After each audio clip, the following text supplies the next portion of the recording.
Hi guys, I'm here today with part 2 of my August book haul. I apologise if I sound like I have a cold, it's because I have a cold. The first book that I want to talk to you about is The Helios Disaster, and I've seen this around in bookshops quite a lot, and every time I've picked it up and every time I put it back down, but this time I thought, right, I'm going to actually buy this one. And it says, The Helios Disaster is a modern myth, is a unique, wonderfully written story about the relationship between men and gods, fathers and daughters, heaven and earth. A 12-year-old girl born out of her father's head like the goddess Athena ends up in a foster home, starts to speak in tongues, and is finally committed to a psychiatric institution.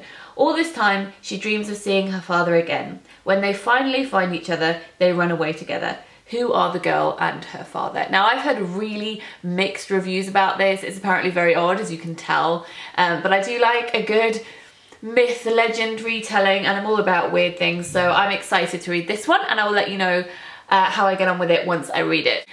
The next one I've also seen around bookshops for quite a long time and been meaning to buy, and I was in Foyles with Jean and I came across it and I thought, I'm going to buy this today, and it is The Complete Cosmicomics by Calvino, and I've never read any of his things before, which, you know, I personally am surprised about. Which says, The Cosmicomics tells a story of the history of the universe, from the Big Bang through millennia and across galaxies. It's witnessed through the eyes of a know-it-all narrator, an exuberant chameleon-like figure who takes the shape of a dinosaur, a mollusk, a steamer captain, and a moon milk gatherer, amongst others. I really like origin stories, as you know, so I'm really looking forward to getting to this one. The next book that I want to talk to you guys about is Willoughby Land, which I requested from Penguin Random House. It's by an imprint of theirs, Hutchinson, and this just recently came out. It's a non-fiction book. It's called England's Lost Colony by Matthew Parker, and it sounds absolutely fascinating. I will read you what it says on the blurb. It says, at the beginning of the 1650s, England was in ruins, wrecked by plague and civil war, yet shimmering on the horizon was a vision of paradise. Willoughby Land. Ever since Sir Walter Raleigh set out in 1595 to claim land for the English crown and to find the legendary city of El Dorado, adventurers had struggled against the fierce jungle of the wild coast in search of their fortune. Now, in the lush landscape between the Great Amazon and Orinoco rivers, a group of cavaliers expelled by Oliver Cromwell had established a new colony named after its founder, Sir Francis Willoughby. This is the untold story of Willoughby Land's spectacular rise and fall, set at a pivotal moment in British and world history. Here are the indigenous Indian kings and their people, both friend and foe to the new arrivals. Here is 5th Baron Willoughby himself, like his colony, a mass of contradictory extremes. And here is Alfred Ben, later one of the most successful dramatists of the Restoration Age, sent to spy on a man with whom she will fall in love, transforming the fate of his entire enterprise. This just sounds really fascinating. It's one of those stranger than fiction type affairs, and I think it's going to have a lot of commentary on colonialism, and I am really looking forward to reading this. And Vintage very kindly sent me some books. Ooh. Now, if you watched the second part of my July wrap-up, you will know that I fell head over heels for The Dumb House by John Burnside. It was my first John Burnside novel. Where are they? I've read some of his poetry here, which is Selected Poems and The Asylum Dance, which I absolutely love too. But The Dumb House is my first novel by him. It's my favourite novel of the year. It's absolutely amazing, dark, twisted, wonderful. So they were very kind to send me 3 other John Burnside novels, which I'm so excited about. Ooh, I am excited, you can tell. So the first one is Glister, and I've already started reading this one. Couldn't resist. It's dark. It is about, I think it's an island where there used to be a nuclear plant and children are being born with deformities. There's a madness that's going around. No one really knows what's going on, and suddenly boys start disappearing in what are called the poisoned woods. So sounds, all of them, to be honest, sound very dark and twisted, very much like in the vein of The Dumb House, which pleases me a lot. So this one is A Summer of Drowning. A young girl, Liv, lives with her mother on a remote island in the Arctic Circle. Her only friend is an old man who beguiles her with tales of trolls, mermaids, and the Huldra, a wild spirit who appears as an irresistibly beautiful young girl to tempt young men to danger and death. Then 2 boys drown within weeks of each other under mysterious circumstances in the still, moonlit waters off the shores of Liv's home.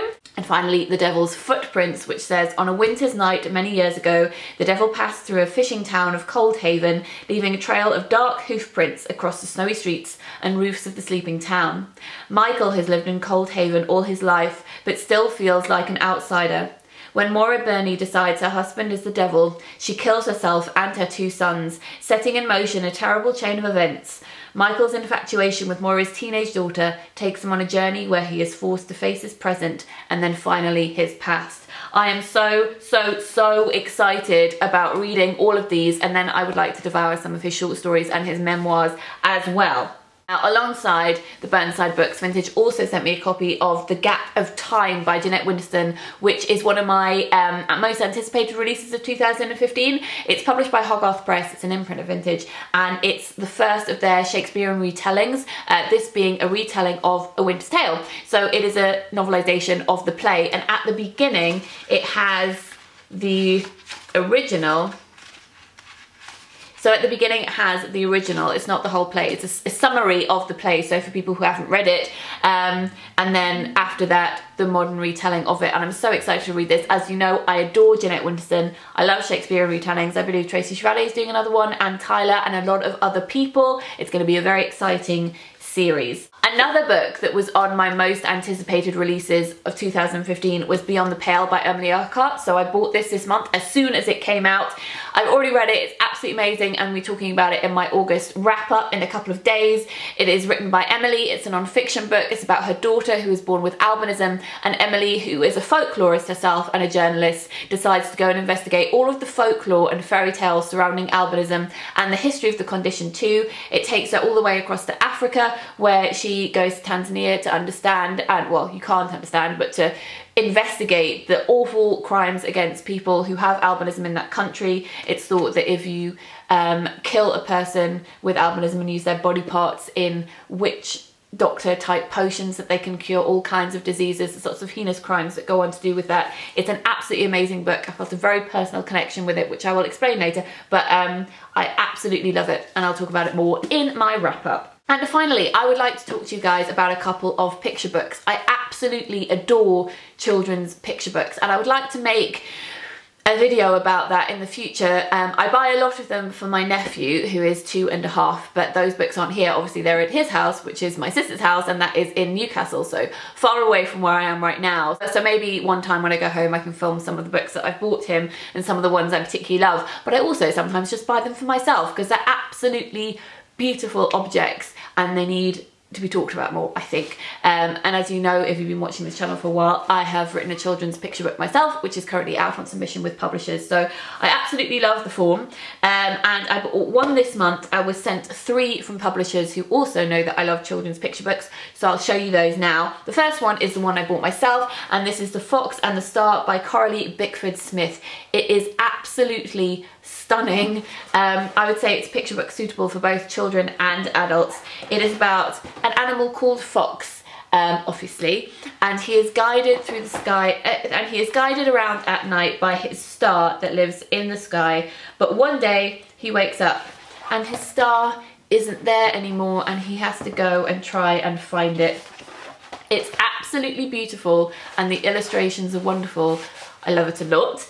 And then I was sent 3 others, the first one being Paris Up, Up and Away by Helene Druvert, which is such a gorgeous book. I'll do a cutaway here so you can see what it's like, because it has paper cutout design inside. Absolutely stunning. It's about the Eiffel Tower attaching lots of balloons to itself and flying over Paris for the day and what it sees. It's beautiful. It's out in November, and you might want to consider this as a Christmas present for a little person that you know, because really, or just for yourself, it's so beautiful. This one is also French, and this is The Marvellous Fluffy Squishy Itty Bitty, and it's just been translated and published in English, and it is published by Thames and Hudson. It's about a young girl called Edie who wants to get her mum a great birthday present, and she's heard mention of this fluffy squishy itty bitty and she's not sure what it is. So she goes around Paris asking all the shopkeepers if they have one, and they're all like, I don't know, we're talking about Edie, that's not a real thing.